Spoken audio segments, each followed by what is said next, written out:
एखाद्या आंतरराष्ट्रीय शहरामध्ये महानगरपालिकेची जबाबदारी आहे की त्या महानगरपालिकेनं पिण्याचं शुद्ध पाणी त्या शहरात राहणाऱ्या प्रत्येकाला हवं तितकं पुरवावं। हवं तितकीची वेगळी वेगळी व्याख्या असू शकते, पण किमान ही अपेक्षा निश्चित आहे की महानगरपालिकेनं आपल्या क्षेत्रातल्या प्रत्येकाला तहान भागेल इतकी पाण्याची मुबलक उपलब्धता बाळगावी। ही अपेक्षा चूक आहे का? तर अजिबात नाही। महापालिका पाण्याचं नियोजन करू शकत नसेल तर जबाबदारी कुणाची हा खरा प्रश्न आहे, कारण मुंबईची तहान भागत नाहीये। हे आंतरराष्ट्रीय शहर पाण्यासाठी तहानलेलं राहू लागलेलं आहे। नमस्कार, मी प्रसाद काथे आणि आपण पाहताय जय महाराष्ट्र न्यूज।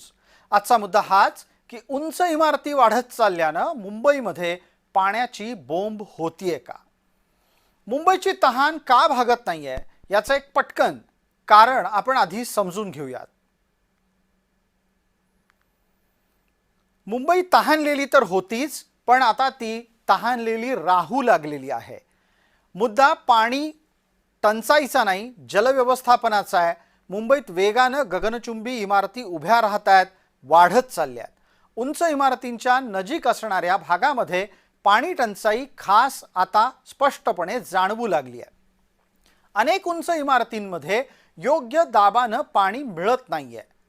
शहराच्या विकासाचं धोरण फसलंय का हा प्रश्न या निमित्तानं उपस्थित राहतो।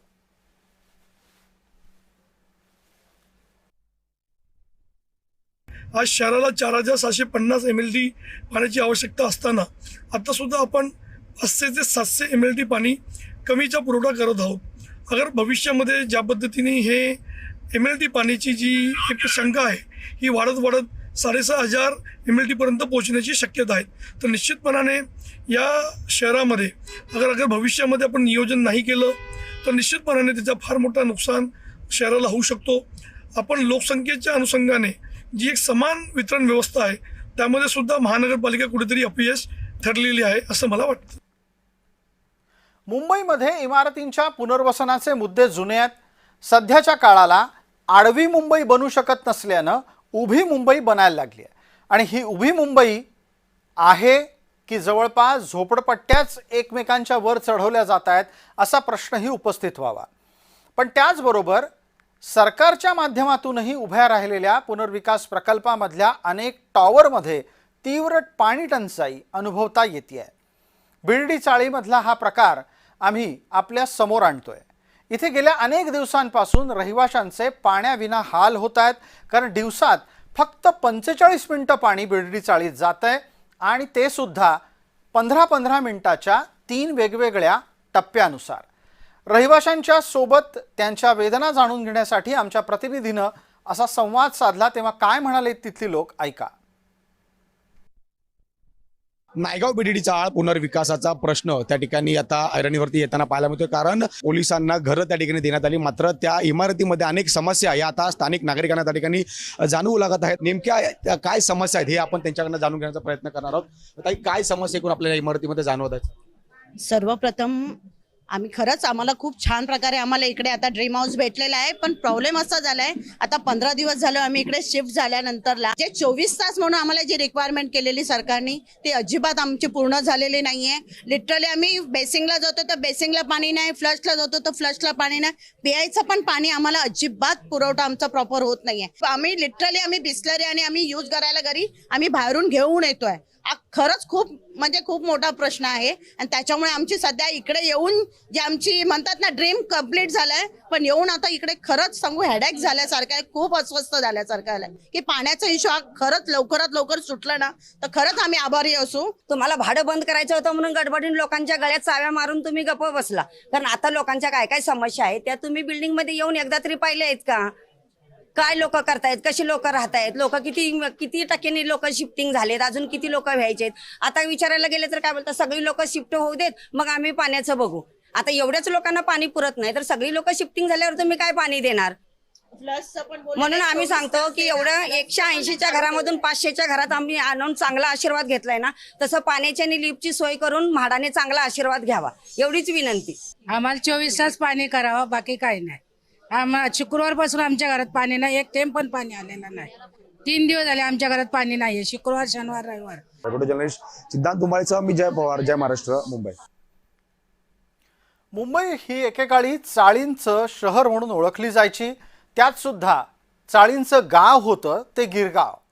या गिरगावमध्ये आता चाळी पडतायत आणि तिथे गगनचुंबी इमारती उभ्या राहतायत.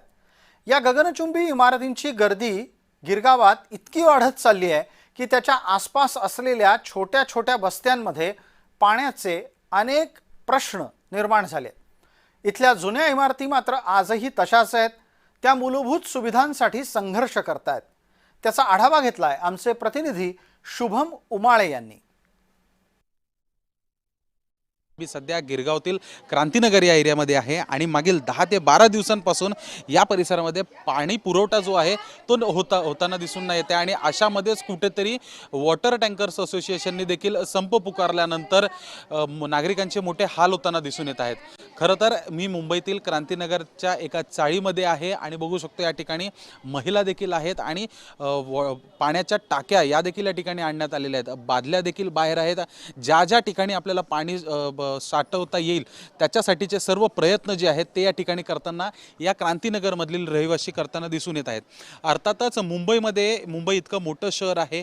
मुंबईची प्रगती आणि सर्व विकास कामे इतक्या जोरदारात गतीने होत आहेत, पण तरी देखील अनेक पायाभूत सुविधा ज्या आहेत, मूलभूत सुविधा आहेत, त्याच्यामध्ये कुठेतरी मुंबईकरांना मोठी अडचण ही निर्माण होते आहे आणि सुरुवात झालेली आहे पाण्यापासून. अशामध्येच गिरगाव परिसर हा चौपाटीच्या समोरच आहे, मरीन ड्राईव्हला अगदी लगत आहे, पण तरी देखील नागरिकांना पाण्याचा त्रास हा या ठिकाणी मागील 10 ते 12 दिवसांपासून होत आहे. अक्षरशः प्रत्येक घरासमोर, प्रत्येक दारासमोर आपल्याला बादल्या या ठिकाणी दिसत आहेत, पाण्याच्या टाक्या देखील दिसत आहेत. मागील 10-12 दिवसांपासून या ठिकाणी पाणी नाही येत आहे आणि त्याच्या मागे असंख्य कारणं आहेत जे नागरिकांसोबत बोलताना लक्षात आलेले आहेत. नेमकं चाललंय तरी काय? मुंबईकरांना मुंबईमधून काढण्याचा हा एक नवा कुठला प्रयत्न आहे का, असं देखील प्रश्न जे आहेत ते आता उपस्थित होत आहेत.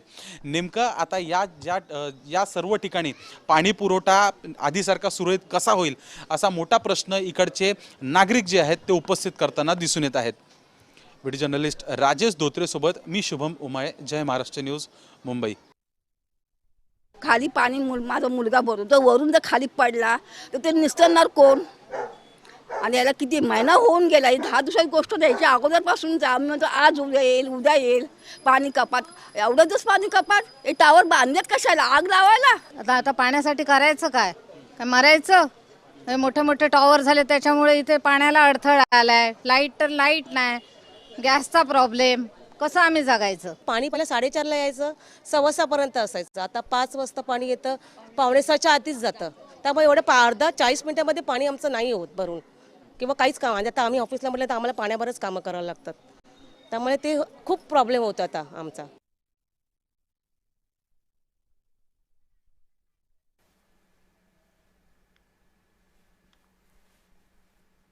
हा सगळा विषय आम्ही महानगरपालिकेच्या समोर मांडला आणि स्थायी समितीच्या अध्यक्षांना याबाबत प्रश्न विचारला.